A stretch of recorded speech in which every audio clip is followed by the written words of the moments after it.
Hello guys, पीची रेसिपीमध्ये तुमचं स्वागत आहे। तर आज आपण सोयाबीनची भाजी बनवणार आहोत। त्यासाठी मी ते 5 ग्रॅमचं पाकिट घेतलेलं आहे। गॅस पेटवला, त्यावर पातेल्यामध्ये पाणी बॉईल करून घेतलं आहे। त्यामध्ये ते सोयाबीन छान असे 5-10 मिनिटं थोडेसे बॉईल करून घ्यायचे आहेत आणि एका प्लेटमध्ये मी काढून घेत आहे। थोडंसं नॉर्मल झालं की अशा हाताच्या साहाय्याने असे पिळून घ्यायचे आहेत आपल्याला। पिळून झाले की सुरीच्या साहाय्याने आपल्याला ते कट करून घ्यायचं आहे 2 भागामध्ये। कट करून झाले व्यवस्थित असं सगळं अर्धा ते कट करून घ्यायचे। खूप मोठे आहेत ना, छोटे असले तर कट नाही केले तरी चालतील। आणि एका त्या पाकिटात आपल्याला मसाला भेटला होता, तो मी ह्याला लावून घेतला आहे आणि 2-3 मिनिटं मॅरिनेट व्हायसाठी साईडला ठेवलेला आहे।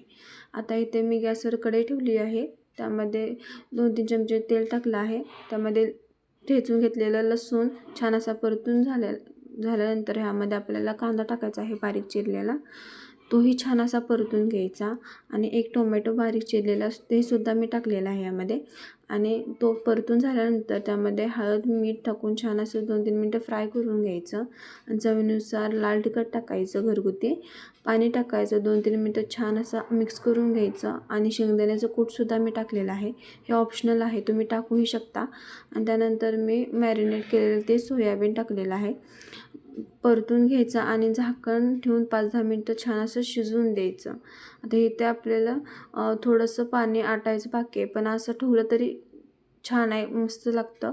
ह्या पद्धतीने मी ठेवलेलं आहे आणि त्यावर थोडीशी कोथिंबीरसुद्धा मी टाकलेली आहे, मस्त अशी चव येते। 2 मिनिटं परतून झाल्यानंतर आता मी तुम्हाला सर्व करून दाखवते बघा।